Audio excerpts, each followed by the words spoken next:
La vida en Cristo solamente nace cuando Él se ha convertido en lo más precioso. Cuando nos damos cuenta que es totalmente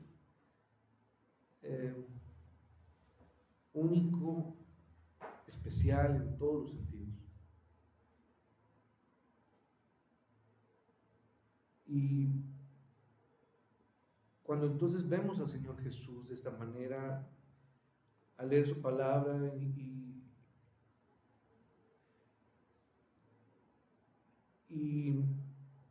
todo lo que nosotros contemplábamos como importante o de valor, pierde sentido. Veía una frase que me gustaba porque decía que todo lo que tiene precio se compra, pero lo que tiene valor se conquista, no se compra. Y es por eso el esfuerzo de Pablo por dejar todo, por conocer a Cristo, por tener la mente de Cristo, porque se convirtió en todo lo valioso para él. Y tengo que recordarle que estamos hablando de anastazo, negación, ¿se acuerdan? Tomar la cruz, negarte a ti mismo y seguirle. Entonces, terminamos la semana pasada diciendo que el comienzo del cristianismo es nuestro fin. No puede comenzar una vida nueva, no puedo comenzar una vida nueva sin que haya terminado la mía primero. Comienza con mi fin y eso es lo único que puede llevarme a la salvación genuina. Mi desesperación espiritual. En Filipenses 3, y quiero invitarles a que vayan a Filipenses 3, hay una ilustración de lo que es la negación.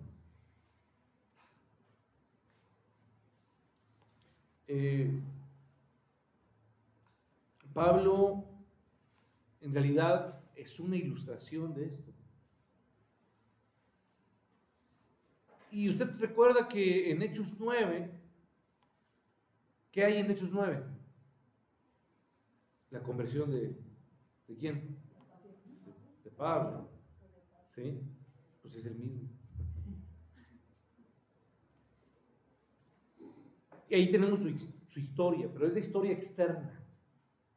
O sea, la conversión de Saulo en Hechos 9 es lo que sucedió externamente. ¿Cómo sucedió? El camino a Damasco, la luz, él se cae, ¿sí me explico? La voz, la respuesta, pero eso es externo. Pero eso en realidad no importa. La conversión se da adentro.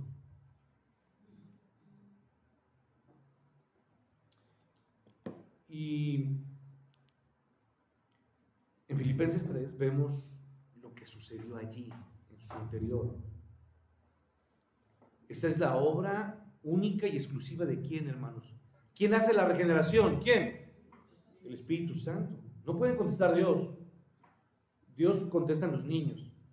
Los que ya conocemos la enseñanza bíblica sabemos que la regeneración es obra del Espíritu Santo.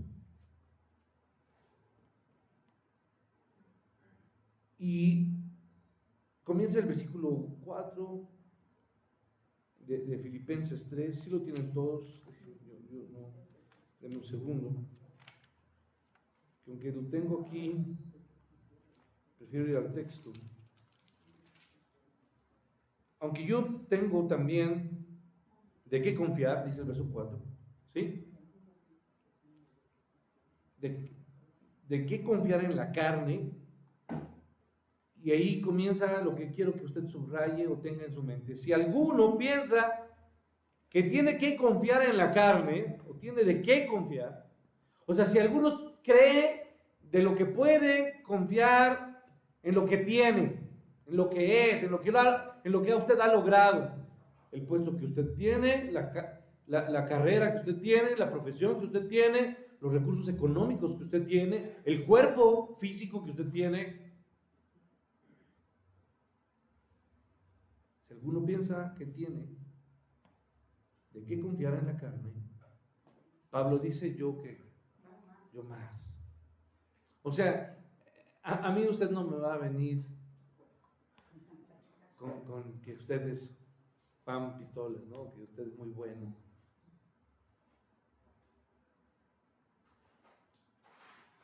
No venga a presumirme, dice Pablo, de lo que usted puede en qué confiar. Si quiere usted hablar de logros, si usted quiere hablar de éxito como un hombre, yo tengo mucho más que usted. Si usted quiere hablar de méritos, yo estoy por arriba de muchos. Él había alcanzado, Pablo, a su edad, calculamos que quizá estamos hablando de un hombre de más de 30 años. Había logrado mucho a sus 30 años. Verso 5, circuncidado al 8º día, según el Antiguo Testamento, porque esto fue algo que hizo, usted lo recuerda, Abraham, ¿lo recuerda? Como marca exclusiva del pueblo judío, una distinción entre todos los pueblos. Y luego suma, no solo eso, sino soy del linaje de ¿quién? De Israel. O sea, él había pasado por el ritual correcto, la circuncisión, y él era de una raza correcta, pura. Y no solo eso, sino que suma de la tribu de ¿quién? De Benjamín.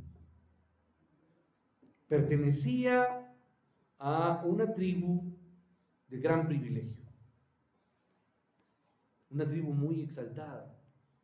Acuérdense que Benjamín fue el consentido, el pequeño Benjamín.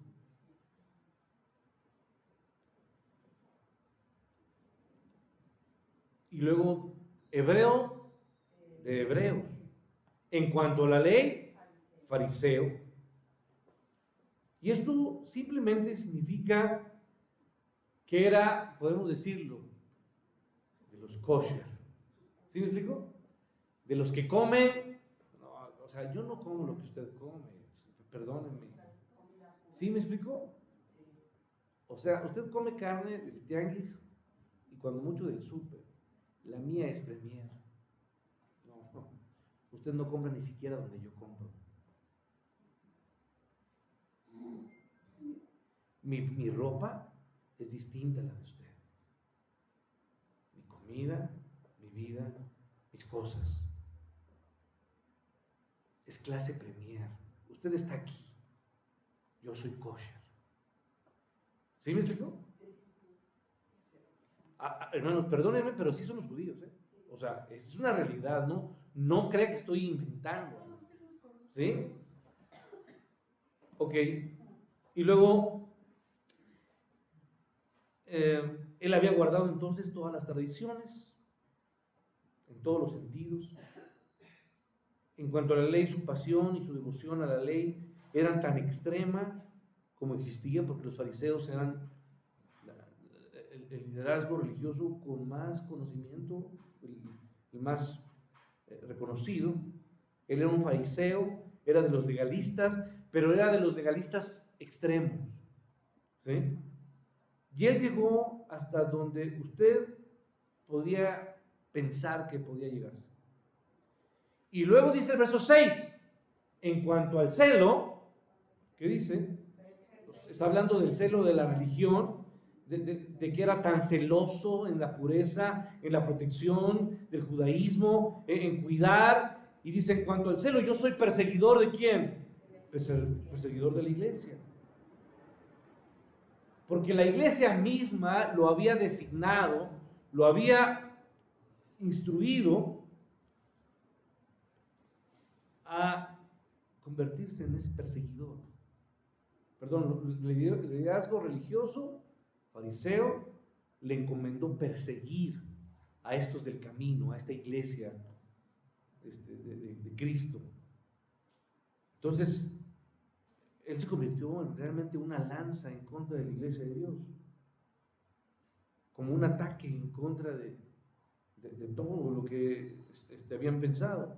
Y sus pasiones eran tan intensas que literalmente, ¿se acuerda usted? Consiguió papeles para que él pudiera, escuche bien, pudiera ir a lugares y perseguir y traer arrastras a quienes, hermanos, a los cristianos. O sea, él hizo las gestiones necesarias ante el liderazgo para que le dieran la posibilidad de seguir persiguiendo a cristianos. ¿Y meterlos en dónde, hermanos? En la cárcel. Ahora dice el versículo 6, continúa diciendo, estamos en Filipenses 3, verso 6. En cuanto a la justicia, que es en la ley, él dice, él externamente era irreprensible. Entonces es un hombre que ha acumulado todos los méritos personales, porque usted recuerda que irreprensible es sin tache, nadie podía levantar la mano, ponerlo, apuntar con su dedo y decir, este hombre yo lo vi, yo lo escuché, no tenía nada que poder decir en contra suya. Eso era un hombre irreprensible. Entonces, esto ha sido hecho, o esto es lo que él logró a lo largo de su vida. Él ha estado pasando su vida tratando de alcanzar este punto tan elevado de celo religioso, como lo vemos aquí, de moralidad en ese momento. Y él viene a Cristo. Y la pregunta es, ¿cómo aborda esto? ¿Cómo llega a esto? Si tenemos que calificar a Pablo en ese momento, la calificación sería, él es un buen ¿qué? Es un buen hombre.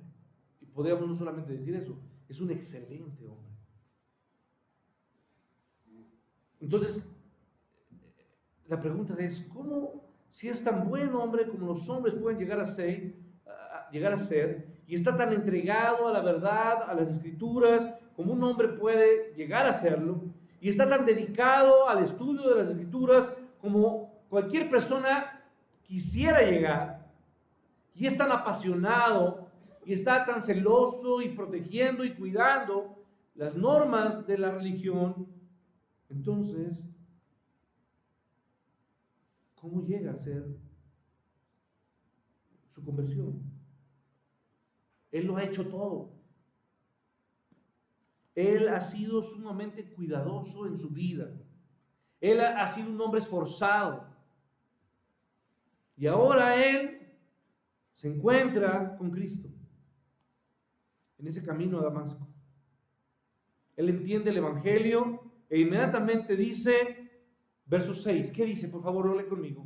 Todo lo que era para mí, ¿qué? Ganancia. Todo lo que era para mí valor, todo lo que significaba, todo lo que tenía un alto valor, todo lo que yo pensé, lo que hice, mis esfuerzos desde pequeño, todo estaba en la columna de la ganancia. Cuando digo, bueno, yo estudio contabilidad y en contabilidad solamente hay dos columnas, ¿sí? El debe y el haber, ¿no?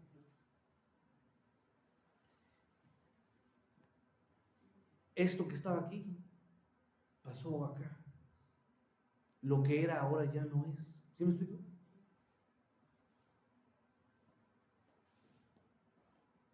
Todo lo que era ganancia, toda su vida, lo que había alcanzado, todo era para él ganancia en ese tiempo. Dice, todas las cosas que eran para mí ganancia, esas inmediatamente ahora se han convertido en ¿qué, hermanos? En pérdida. Pasaron de ser ganancia, ahora a ser nada. Ahora, hermanos, no, escuche bien. La palabra de Dios es más dura, más, voy a decirlo, como más tosca. No solamente perdieron el valor, la palabra aquí que se ocupa es pérdida. Y para entender el nivel de pérdida, tenemos que ver el siguiente versículo, verso 8, por favor. Todas las cosas las tengo por pérdida. Entonces esto aquí, hermanos, se convierte en lo que estábamos hablando en semanas atrás. Negación. ¿Cómo comenzamos? Niégate, ¿qué? A ti mismo. Niégate a ti mismo es pérdida. Pierde o dale o quita el valor a lo que tú, ¿qué? A lo que tú amabas, a lo que tú valorabas, a lo que tú creías que tenía valor. Entiende, eso tiene que ser y convertirse en ¿qué? Pérdida. Cambia tu mente, cambia tus deseos, tus anhelos, tus esperanzas.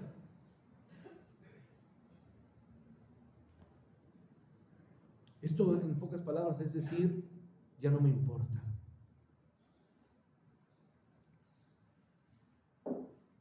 Porque lo que no ayuda, hermanos, no contribuye. Y yo diría, estorba. No añade nada. Y yo tengo que decirle que usted tiene que ver su vida entera sin importar cuántas veces va a la iglesia.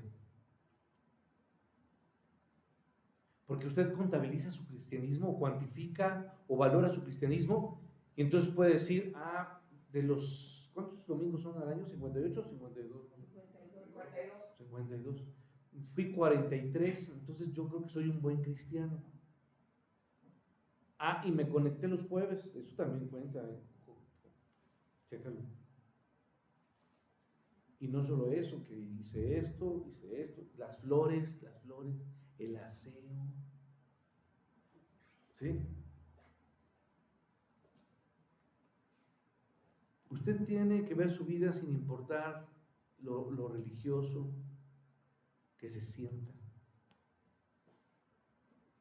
No importa cuántas veces ha hecho algo por alguien, porque usted tiene que recordar que la Biblia dice no por qué, por obras.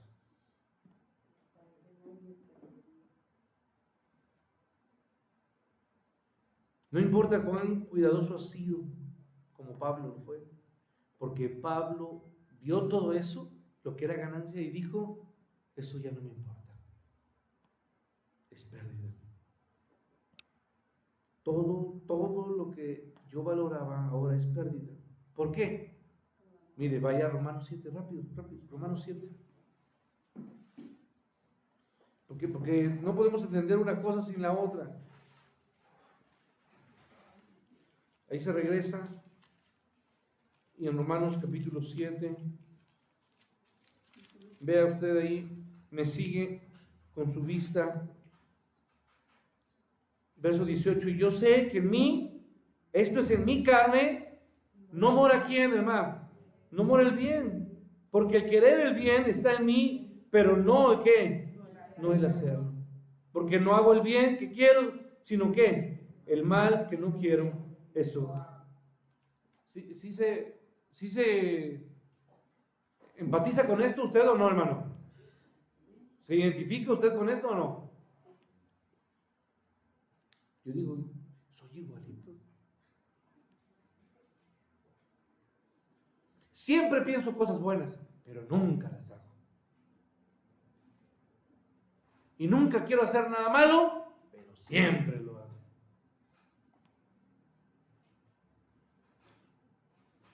En mí no mora el bien. Y para ir aún más allá, más profundo de esto, me regreso a Filipenses. A eso todo es pérdida. Al final, ¿qué dice el versículo ahí en Filipenses? Verso, y ciertamente aún estimo todas las cosas como pérdida, verso 8, por la excelencia del conocimiento de Cristo, Jesús mi Señor, por amor del cual lo he perdido, ¿qué, hermanos? Todo. Y y lo tengo, ¿por qué, hermanos? Por basura para ganar a Cristo.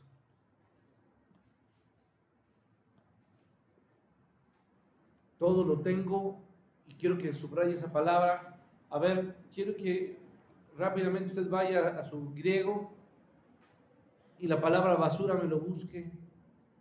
Y la palabra basura, hermanos, que está ahí es escubalón. ¿Y sabe qué significa? Excremento. No solamente es basura. Porque por eso digo que la palabra de Dios, la Reina Valera es muy elegante. Guarda mucho las formas. Pero esta palabra, hermanos, es la palabra más horrenda que Pablo pudo encontrar del griego. O sea, si hubiera habido una palabra más fea, asquerosa, por así decirlo, la hubiera escrito, pero es esa.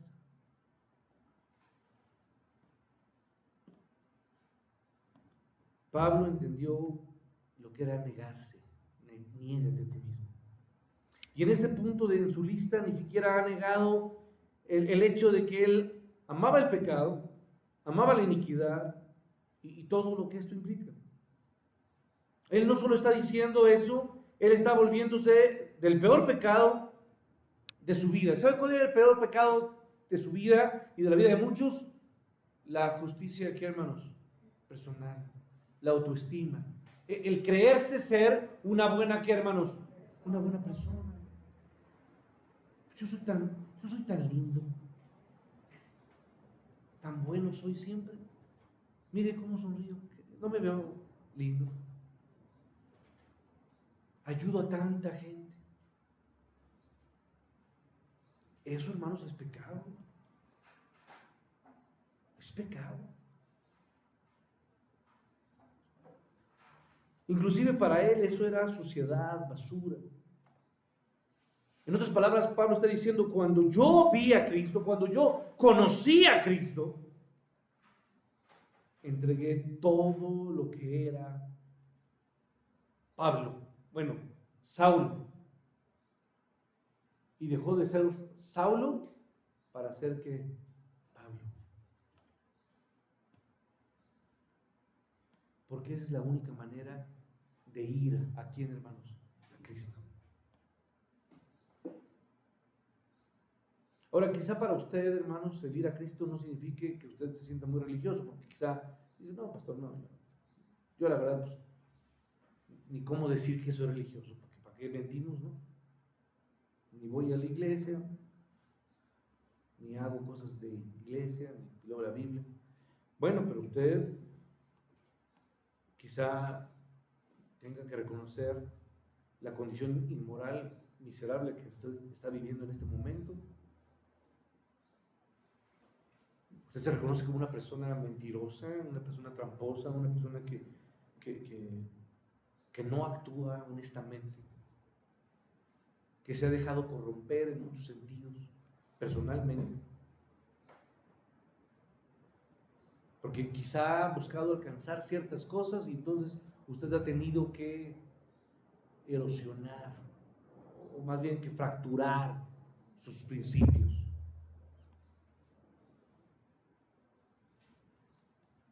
Y entonces usted está consumido con sus propios compromisos o metas. Y usted no quiere dejar nada de usted, nada de lo que usted se ha propuesto. Porque usted está totalmente comprometido a eso. Y no quiere salirse de lo que usted ha proyectado para sí. Usted tiene quizá autoestima o cualquier cosa. Pero yo tengo que terminar diciéndole esta mañana que si usted quiere ir a Cristo, la primera cosa que tiene que hacer es que, hermanos, es morir. Es morir. Es empezar con su muerte. Ir a Cristo, hermanos, es la muerte de sus esperanzas. de sus sueños, de sus ambiciones, de sus deseos. No tiene que ver con alcanzar las cosas que usted ha planeado.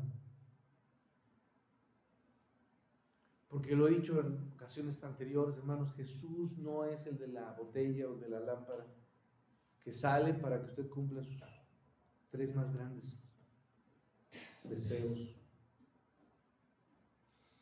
Ir a Cristo tiene que ver con nuestra muerte, repito, y esa es la razón del por qué se escribieron las bienaventuranzas, que comienzan en Mateo 5. Si usted quiere ir a Cristo, si usted quiere entrar al cielo, al reino, porque así se plantea en Mateo, entrar al reino, comienza usted siendo ¿qué, hermanos? ¿Cómo comienza la primera bienaventuranza? Bienaventurados los ¿qué, hermanos? Los pobres. Si usted quiere ir a Cristo, entonces comienza siendo pobre en espíritu. ¿Y qué significa ser pobre en espíritu, hermanos? Significa estar o reconocer que estamos en bancarrota espiritual. Literalmente la palabra pobre ahí es extremo. Es la condición de un mendigo. Un mendigo, escuche bien, que ni siquiera alcanza a ponerse de pie, sino que está en el suelo y apenas alcanza a intentar hablar y a levantar un poco su mano, porque ni siquiera tiene posibilidades físicas para hablar o pedir algo. Es una persona que está en el suelo, apenas quejándose, intentando llamar la atención de alguien para que alguien tenga lástima y pueda arrojarle algo de alimento o de sustento. Esa es estar en bancarrota, esa es la pobreza espiritual a la que uno tiene que llegar para ir a Cristo.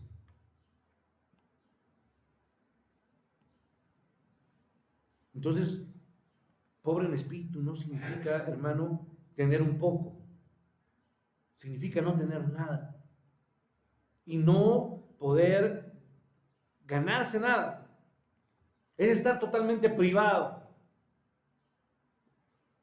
Entonces uno se da cuenta de que no tiene nada. En pocas palabras, es sumar todo lo que usted tiene. Usted suma, y al final le sale un resultado. ¿Y sabe qué es? Cuando usted conoce a Cristo y entiende lo que es ver a Cristo y ver lo que es mi vida, suma todo lo que usted ha hecho y aquí le sale un resultado. ¿Y sabe qué es eso, hermanos? 0. Es nada. Y entonces deja de ver eso como algo de ganancia y entonces ve a Cristo como ¿qué, hermanos? Como todo. Como mi todo. Lo que más anhelo. Es más, no lo que más anhelo, lo único que quiero, hermanos. Lo único que anhelo.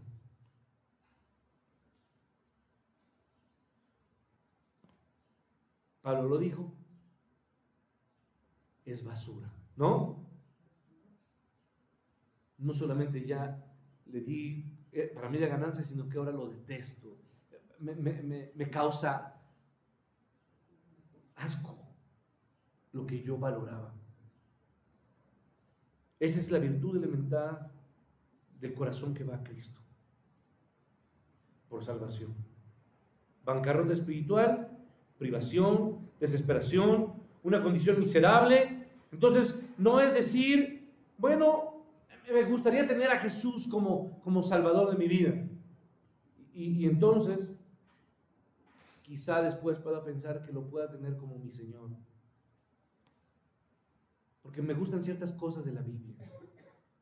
Hay gente que dice, hay muchas cosas importantes en la palabra de Dios. Hay cosas que me gusta leer de la Biblia.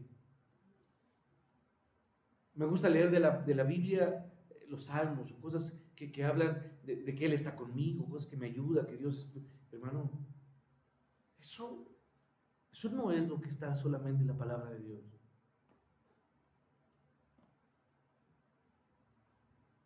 No puede ser así. Tú llegas a bancarrota espiritual, entiendes que eres miserable, y entonces estando humillado en esa condición, eres como aquel publicano, repito, que levanta su mirada y se golpea y le dice a Dios, sé propicio a mí, pecador. Entonces, hermanos, termine entendiendo esto. Usted va a Cristo entendiendo que debe de morir, que tiene que morir, va en pobreza espiritual, viene como un manso, ¿no dice así la segunda bienaventuranza? Viene como un manso y va a Cristo llorando, porque bienaventurados los que, ¿qué, hermanos? Los que lloran. Los que lloran, ¿por qué, hermanos? ¿Por qué? ¿Porque perdieron algo de valor? No. Los que lloran, ¿por qué, hermanos? Por su pecado.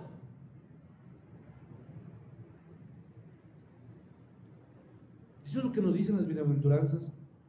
Vienes como un hombre que tiene hambre y sed de qué, hermanos? No de cosas, sino de qué, hermanos? De justicia. No vas a Cristo y le dices, estos son mis términos, y si quieres, entra en mi vida, y si no, no lo hagas. No le pones términos a Cristo, no les pones condiciones.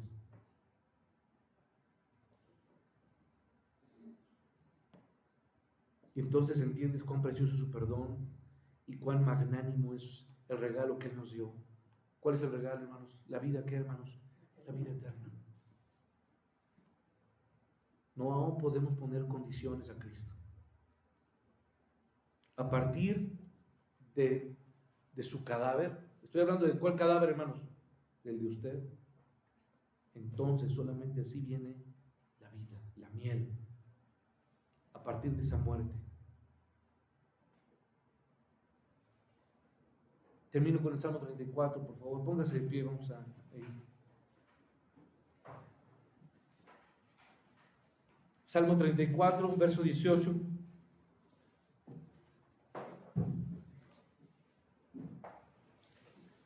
La actitud para ir a Cristo, hermano. La actitud para ir a Cristo. Niégate a ti mismo, la vemos de manera positiva. Cercano, verso 18. Cercano está Jehová. ¿A quiénes, hermanos? A los quebrantados de corazón. Y salva a quiénes, hermanos? A los contritos de espíritu. Hermanos, cuando usted está literalmente aplastado, así es, entiéndalo, cuando usted está literalmente aplastado en su vida, en su espíritu, cuando usted llega al fin de sí mismo, usted está más cerca de encontrarse con lo más grande de su vida, que puede ser en Cristo. ¿Qué es Cristo? Cercano está Jehová a los quebrantados. Cercano está Jehová a los contritos, a los que están aplastados, humillados, a los que han dejado todo, a los que no se ven como nada y claman a Cristo. Hoy se oye muy poco de este tipo de predicación que tiene la intención de llevar a la gente a ese punto. Dios bendiga su palabra.